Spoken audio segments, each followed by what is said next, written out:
soon as you can. I will. Good morning. This is Eric Rollins, the Constitutionalist, here on 1550 KXEX, the best talk in town. Should be a lively show today.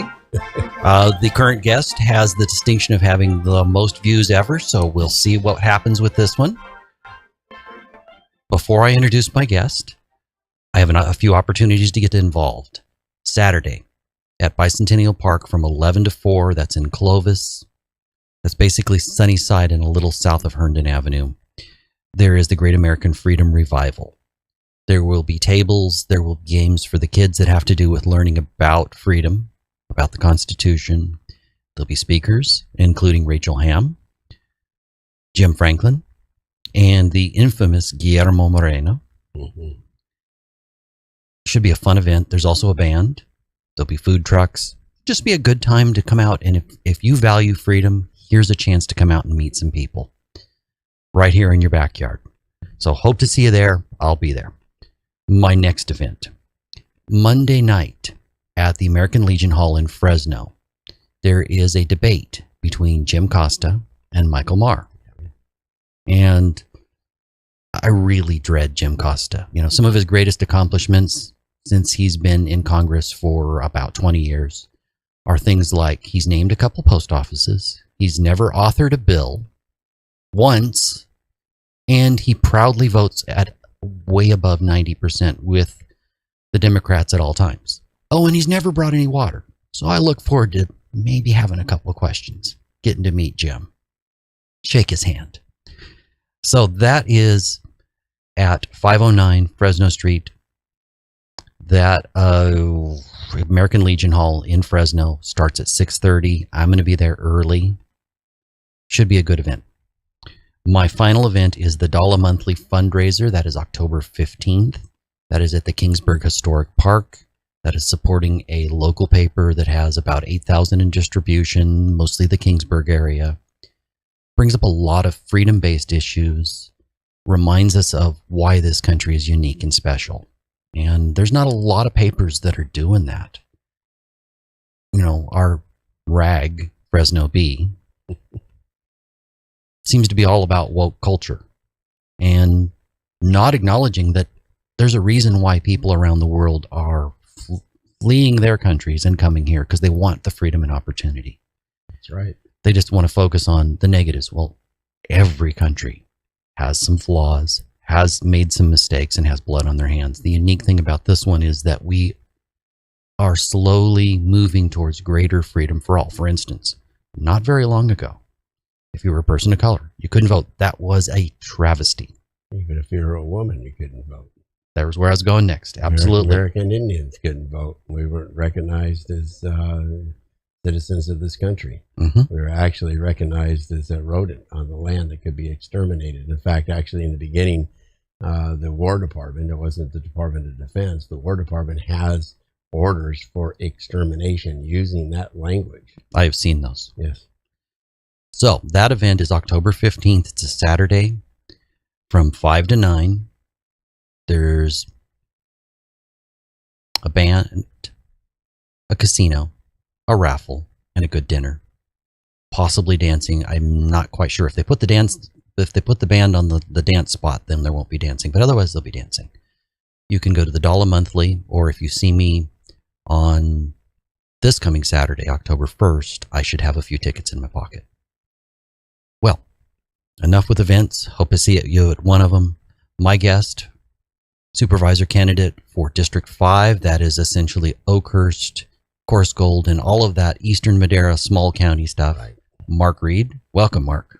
That's good to be back, Eric. It seems that our interviews create a lot of interest. It's like you said, we've had over 4,500 views of local, of it. It's a top rated show at this point. And so I'm very happy with that. But it seems like we're really nailing the issues and the important facts that are going on in this race amongst all the other garbage that's going on.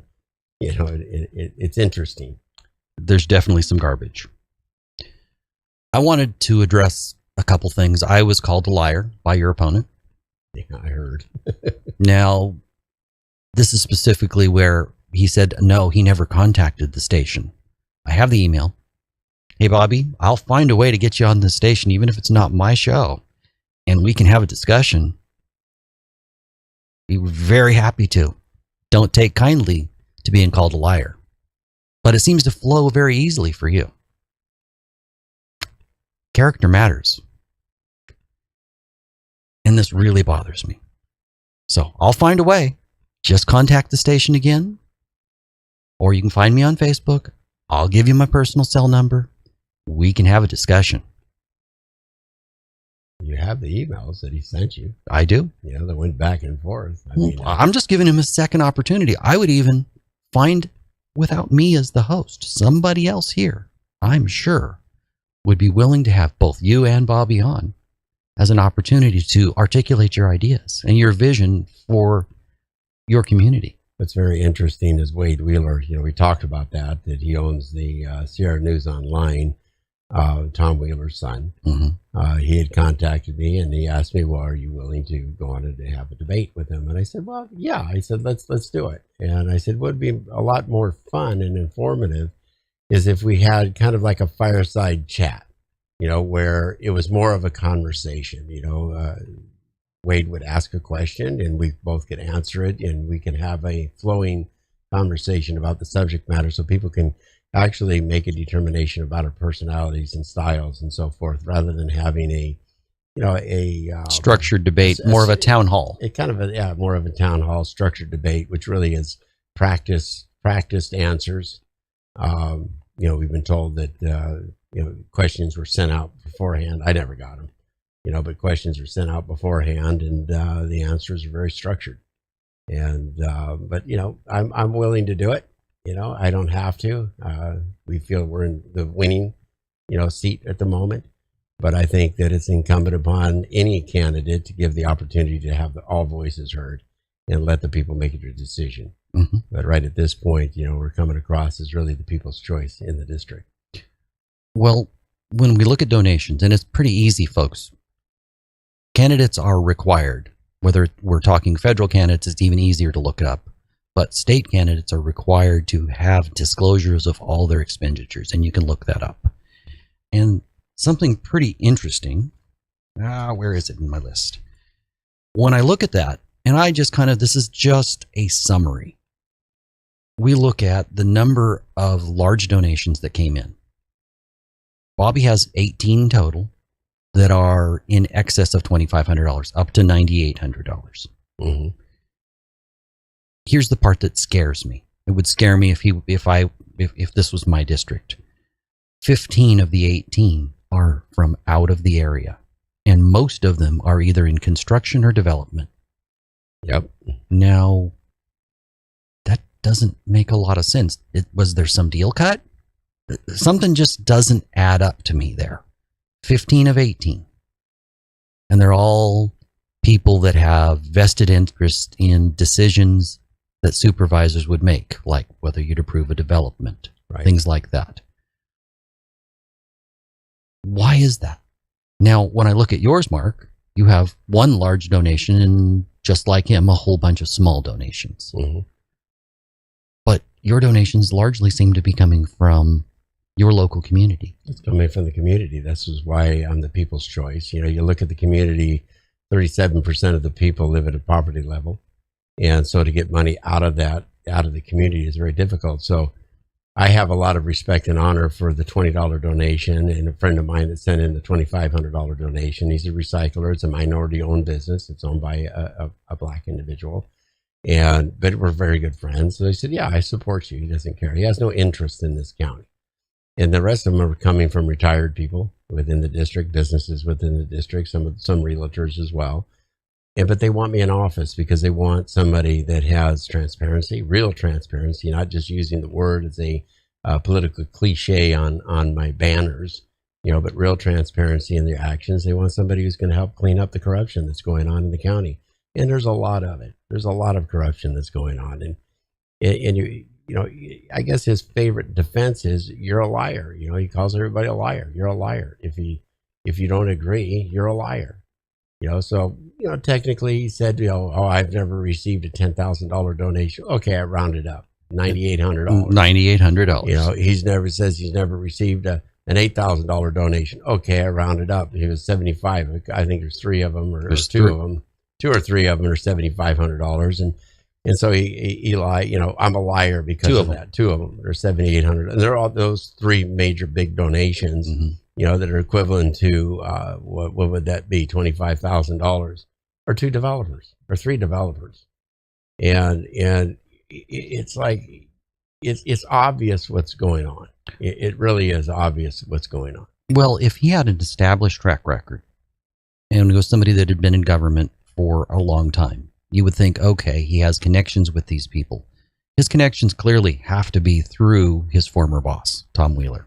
Absolutely are. I went in and I met with one of them. I won't use the name. I went in and met with one of them, the biggest donor, the $9,800 one. And he flat out said, I've never met Bobby. Wow. He's never met him. You know, he did it based on his boss, and his boss is pressuring, and that was it. He's never met the kid, but he knows he's going to get what he wants out of him because Tom is assuring him that he's going to get what he wants. But, you know, like I said, that's his MO. I mean, he's gone out there. This is the diatribe of complaints that he's made. There's another diatribe of complaints. I have my phone that he says, I'm a liar. I lied about this. I lied about that. I lied about this. And I'll always admit if I make a mistake. You know, well, you did make one. You said he was from Santa Cruz and he's from Channel Islands. Well, yeah, that's where he went to school. I always say Santa Cruz. I have a lot of friends in Santa Cruz and stuff, and so I mix them up. And it's a Rick that one's Perry. terrible. It's a little Rick Perry here. But, I think you should apologize for that one. I'm really sorry that he went to Santa Cruz for a little while. Yeah, but you know, he went to actually Channel Islands, and he couldn't make it there either. So, well, he's been in for what, 3 years? Or 2.5 years in government? 2.5 years. He claims 3 because, like, I rounded up with my. Okay, we'll give him 3. He's been there 2.5 years, and that's his total government experience is 2.5 years. He rounds it up to 3 because 3 sounds better. I don't blame him. It's like, yeah, go ahead, 3 years. That's still not enough. I mean, basically, you're barely learning at that point. Well, and he was the only person in Tom Wheeler's office, right? There were no other employees? No, there's that's the only one. You get one assistant. You get one assistant. They call him a chief of staff, but there's no staff. You get one assistant. It's the assistant is a county employee. You know, it's not even an employee of the county supervisor. So they're assigned. I mean, they can go from one supervisor to the next. But he was handpicked by Tom back in 2020, November of. And or actually November of 2020. Excuse me. I don't like to focus on him and his employment or what he does, and that's why there's little mistakes that happen. There's 2020, I believe he went to work for him in October. That's when he changed his party affiliation to Republican. Who cares what it was before, but he changed his party affiliation in December of 2020. I've always said he changed it in 21 because, you know, everybody assumes it's the beginning of the year. So when he says, well, I changed it in 2020, you think, well, he changed it early in the year of 2020. No, he changed it late December of 2020. So really, he's been a Republican since 2021. The only election he's ever voted in as a Republican was the primary, his primary. You know, and prior to that, he only, I believe, voted in three elections, and that's it.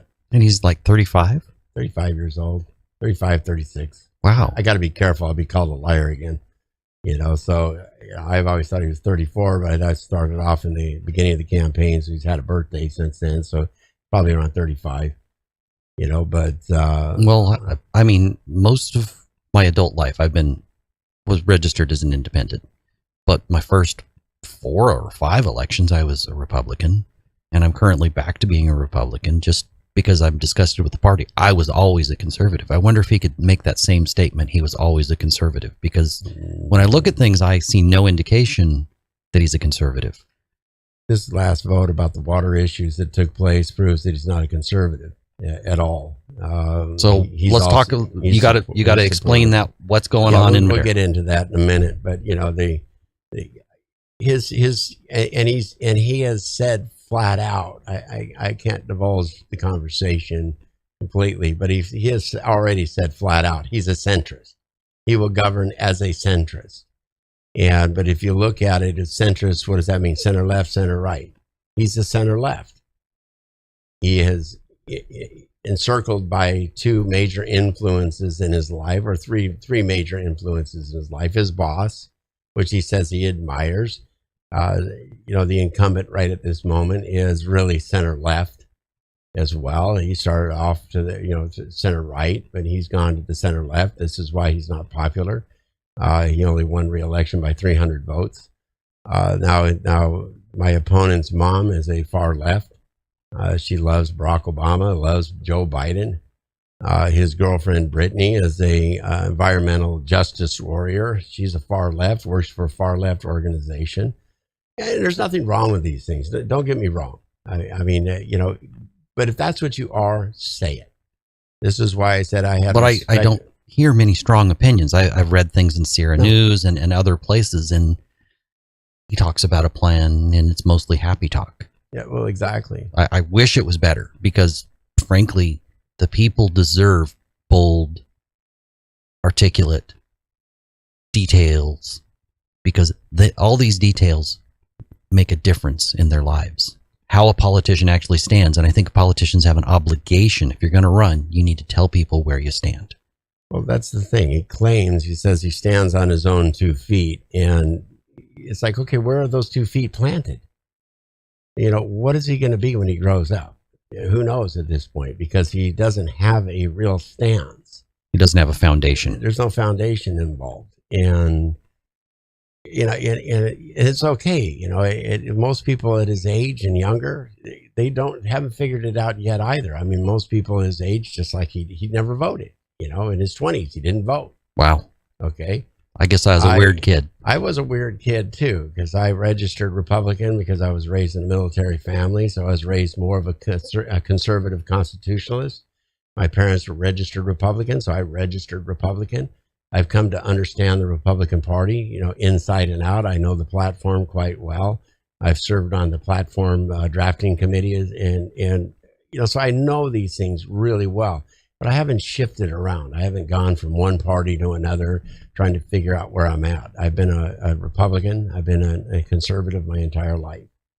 And I've lived that life, based on my marriage, based on my relationships, my relationship with the church as well. When the Republican Party asked me to fill out the form for endorsement, I had no problem filling it out complete, even of my past, even my mistakes in my past.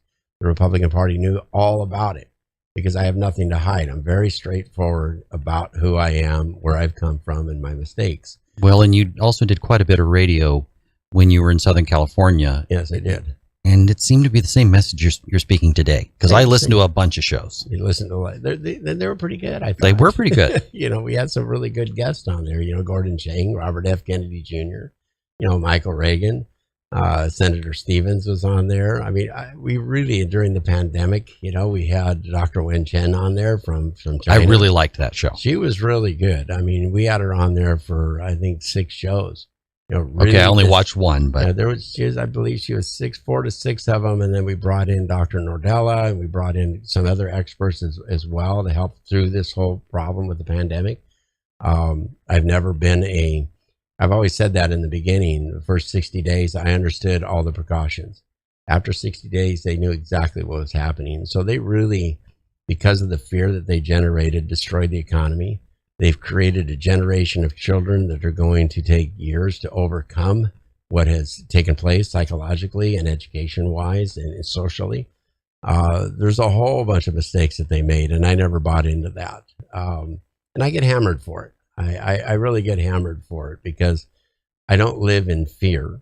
I live in fact. I live in rational decision making, and that's what living in a free country is about. Is you gather the information and you make a decision. Wait, we have the freedom to make our own decisions? I thought it was supposed to be sheep groupthink.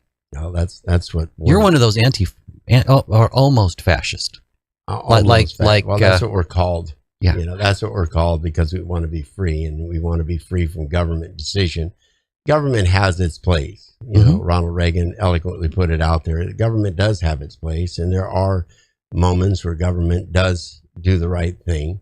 But in reality, the government shouldn't be in there micromanaging people. Period. No, and if there's any micromanaging, it needs to happen at the local level. We're going to take a break. When we come back, we're going to talk a little bit about how government can be useful. This is Eric Rollins, the Constitutionalist, here on 1550 KXEX, the best talk in town. So when we come back, I wanted to shift. You want to do a little bit on water, say maybe 3 to 5 minutes, and then shift to your plan? Well, when you said that you want to see how government can be useful, let's go in here where Bobby admits that the community wasn't involved in that housing project. Okay. Right? He wasn't. The community wasn't involved. He admits it. The community wasn't involved. Well, whose responsibility was that? It was the government. They're making decisions. And then you bring up again and say, that he lied in one of the statements that I never received an email about their. We're online. Oh, we're on. Yeah, we're going to go ahead and come back. This is Eric Rollins, the Constitutionalist, here on 1550 KXEX, the best talk in town. Well, welcome back, folks.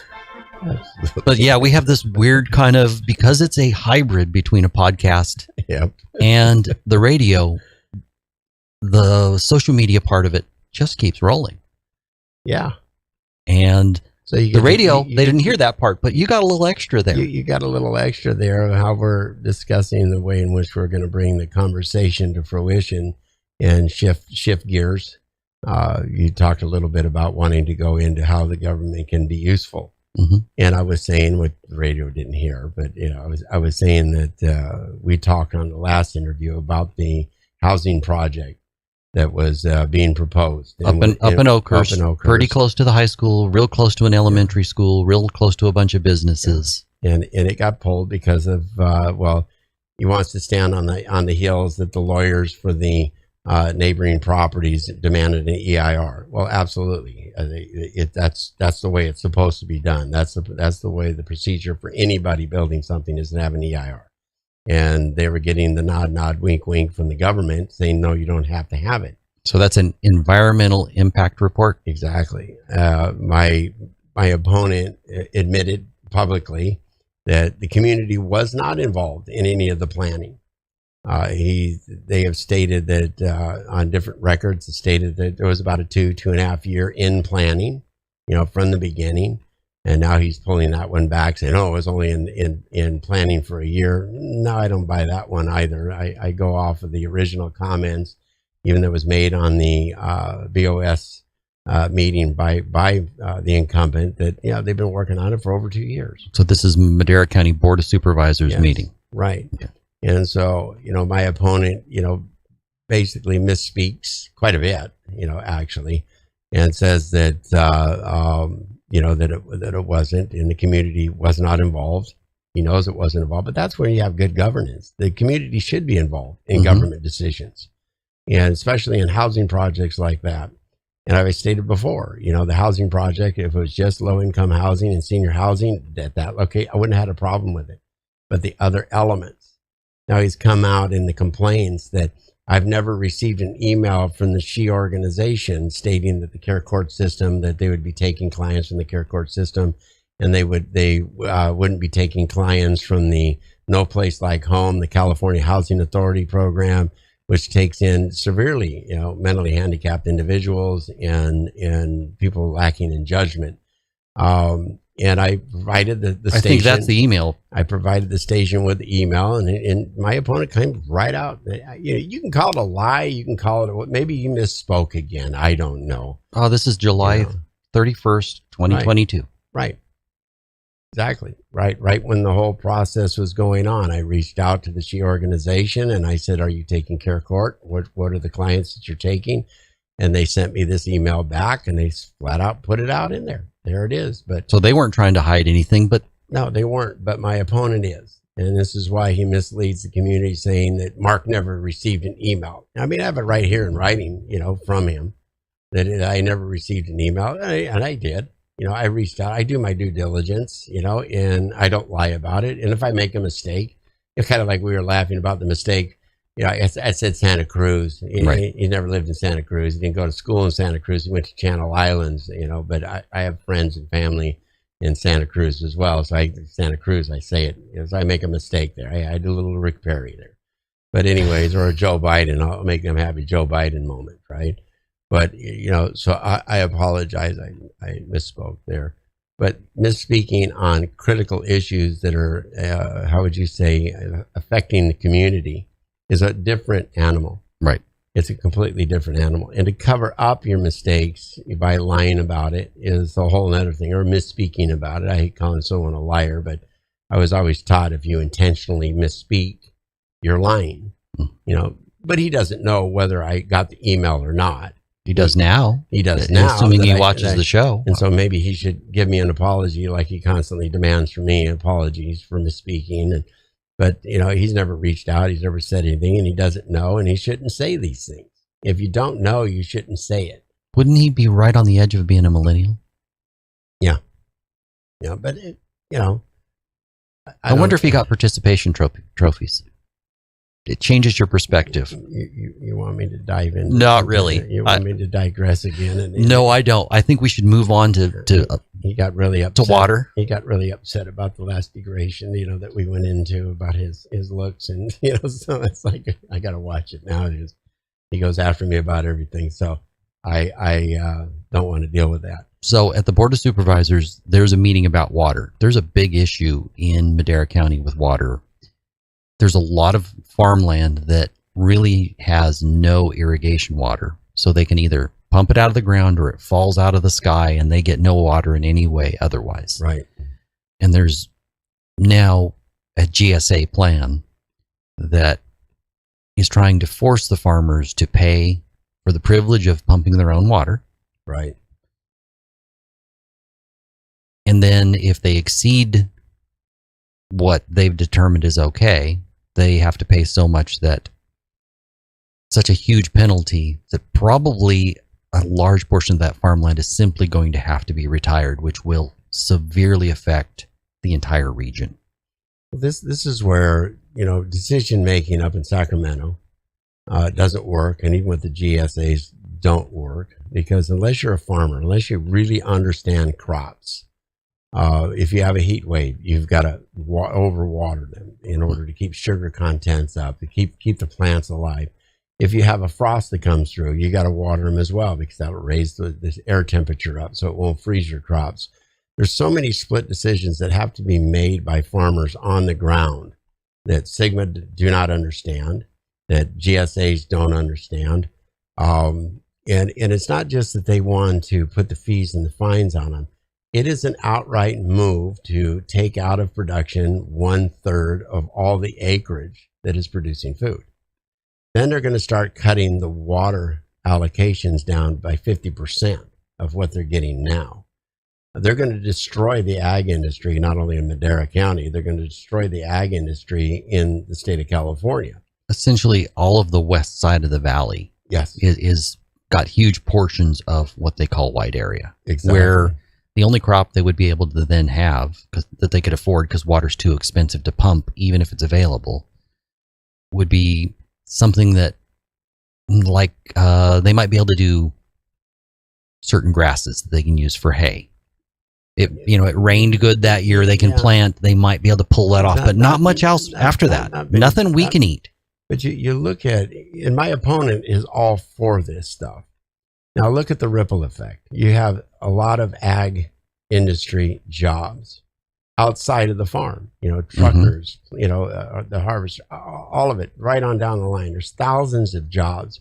But look how it's even going to damage the county itself. You're going to have a massive loss of revenue coming in through taxation. You have a massive loss of revenue from property taxes as well. There's huge losses all the way around for not dealing with the problem. And it goes all the way up to the state and up to the feds. The state aspect is that the state of California right now only spends 1.9% of its entire budget on water issues, the retention of.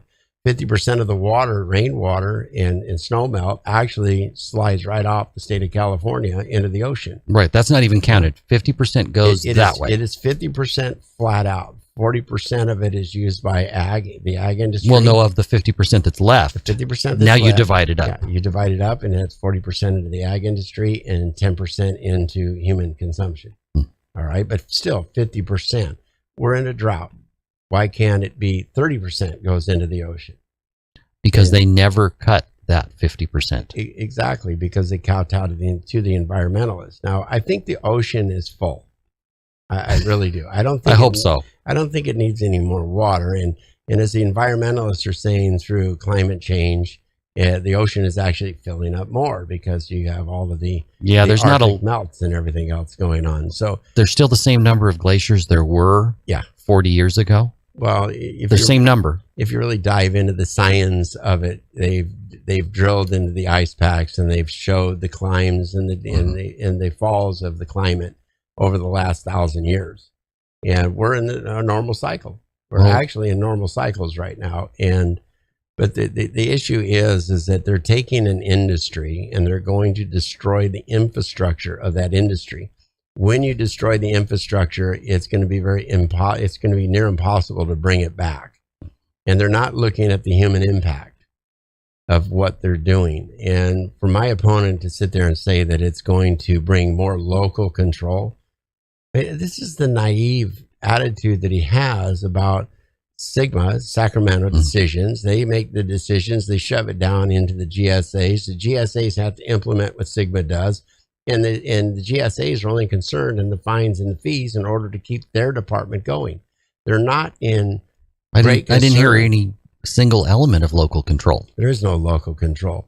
They're just responsible for implementing the orders from above from Sacramento. And these fees and fines are being advertised as bringing, how would you say, projects. Well, Sigma still has control of the projects. There is no proposed projects.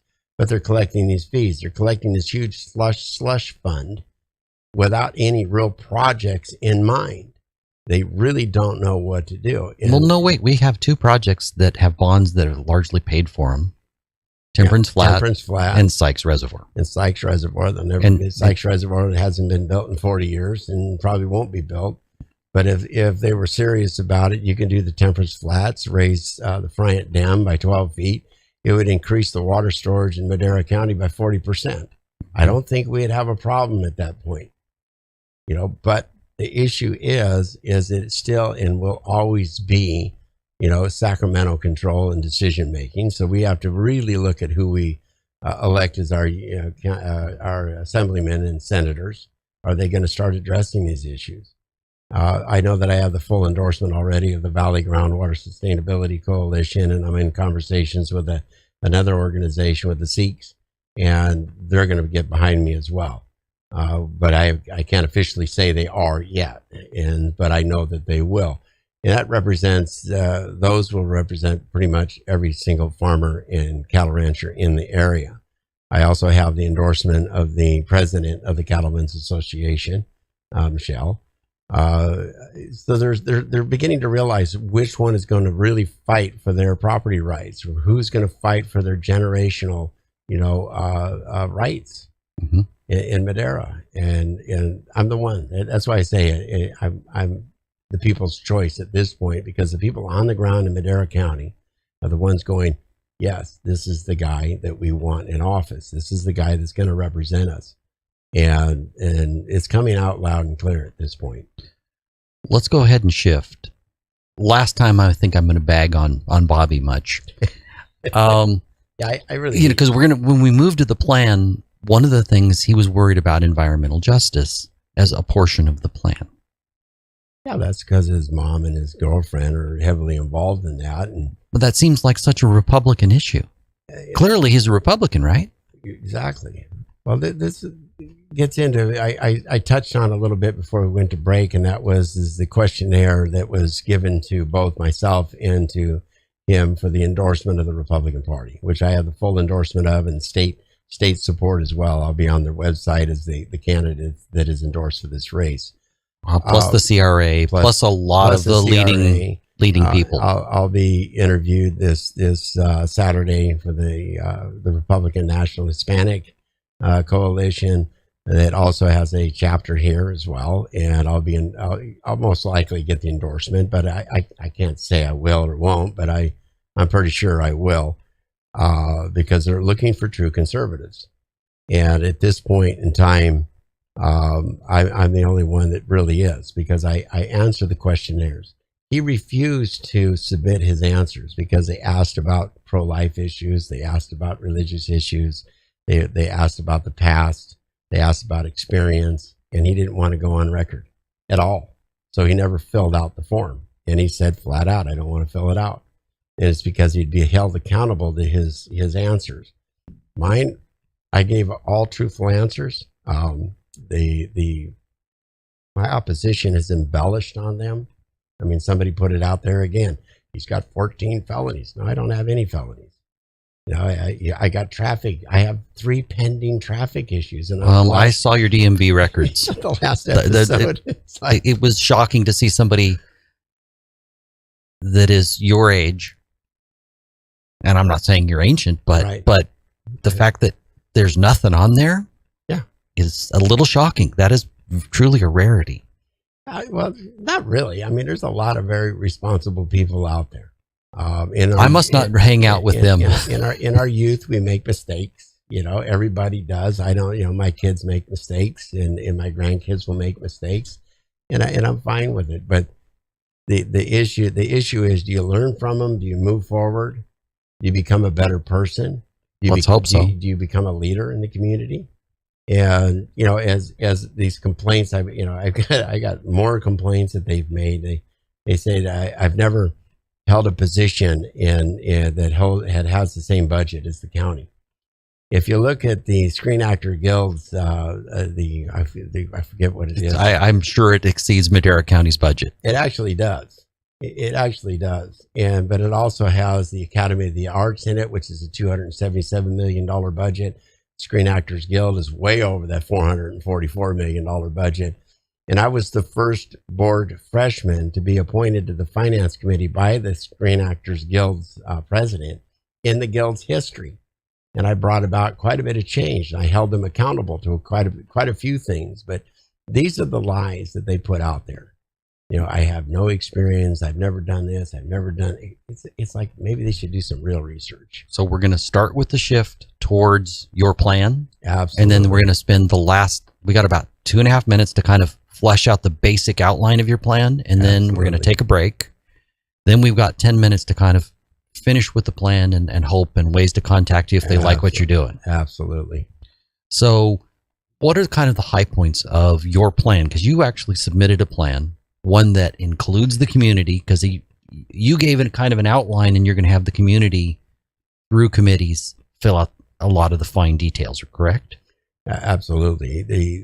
The contract with the community, which is this here, you have a copy as well, and I passed it out. It's being received extremely well. Even my opponents, supporters have looked at it and said, we really like everything that's in there, because this is a policy blueprint. And they come back and they'll say, well, we don't like your personality. It's like, well, okay, so get over your Trumpism, you know. Have you been mean tweeting? No, I don't tweet at all. But the outline is really, it's first creating that citizens advisory group. It discusses what is the general plan, and it goes through the 7 points of the general plan and why they're important. And this is off of the Madera County website.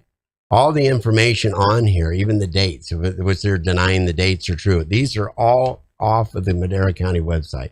I had 23 to 24 people. We met weekly for about 3 months to develop this plan. This is not something that was concocted out of my head. This was brought to fruition by supporters of mine as well, and community members. Some of them were supporters. There was Democrats even in this committee that helped put this together.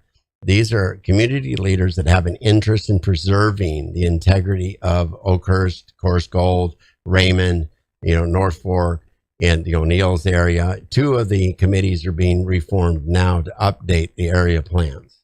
So it's already taken hold of what I've talked about, because they're so old that a lot of people don't know anything about them, and they should be redone. So everything is in there. And then it goes into, regional urban design teams. It touches quite heavily on affordable housing, subsidized housing, short-term vacation rentals, bed and breakfast businesses, long-term rentals. It dives into the fire protection recovery plans, fuel reduction plans, and it has additional resources in there as well. Then it dives into, and there's like 2 pages on that. It goes into the commercial policy plan of development, economic development, and then it gets into the industrial plan and utilities and increase of capital investments in it, which is needed in the area. Absolutely. We're going to go ahead and take a break, and we'll come back and discuss that further. Absolutely. This is Eric Rollins, the Constitutionalist, here on 1550 KXCX, the best talk in town. I want to say thank you to all those people that watch on social media. Don't hesitate to like and subscribe if you like what I'm doing, if you like the message I have. I hope you do. But we can't grow with the way social media is structured. Anybody that has a conservative voice, they do everything they can to suppress you. And one of the ways around that is to use their own algorithms and like and subscribe so that you make sure that if you like what I'm doing, you have the opportunity and other people also have the opportunity to see it. We're going to go ahead and come back. This is Eric Rollins, the Constitutionalist, here on 1550 KXCX, the best talk in town. I am talking with Mark Reed. He is the supervisor candidate for District 5, Eastern Madera County. You know, Eric, something a lot of people use, I use it, I'm a conservative. And people don't understand that. They really think of a conservative very negatively. And if you read the Federalist Papers, you read our Declaration of Independence and our Constitution, you will come to the full understanding that is all a conservative is they do believe and honor that there's a natural order to things.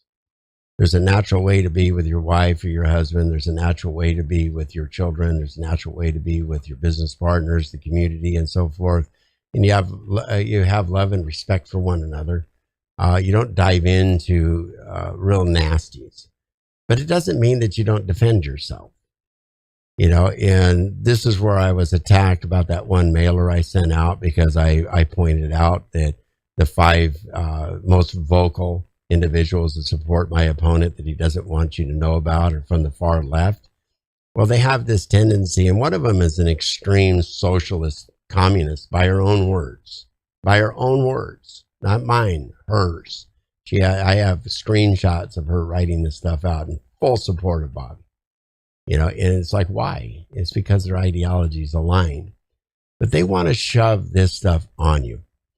I don't want to shove anything on anybody. This plan we're talking about really is a plan that's developed by the community through my leadership. It's developed by the community. It's for the community.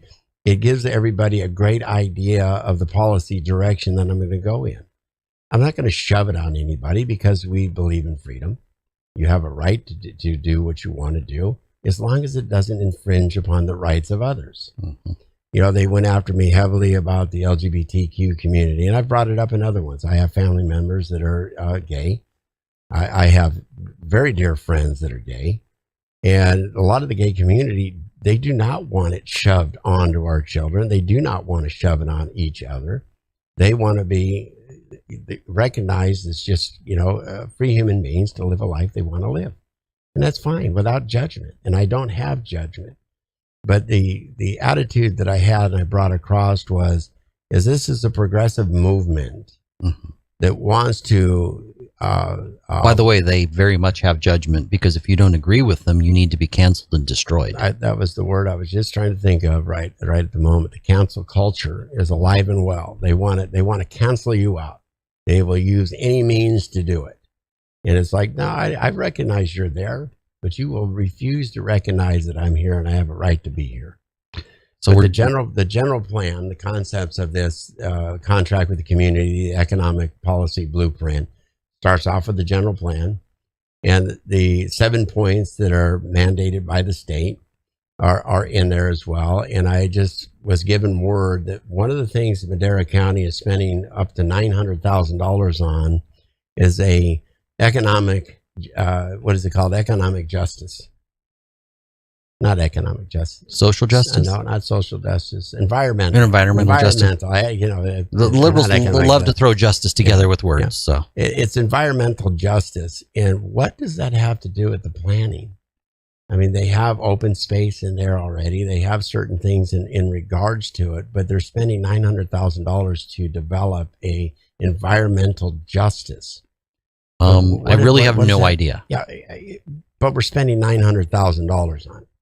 And my opponent has come out and said, well, a general plan, a redo of the entire general plan is going to cost $10 to $15 million. And they love throwing these big numbers out there. It's going to cost $10, $15 million. Well, there's a lot of grants out there to get this done. They're already doing the housing and zoning. So, one element is being done. Then they're throwing in this environmental justice, this liberal wokeism stuff. And it's like, why?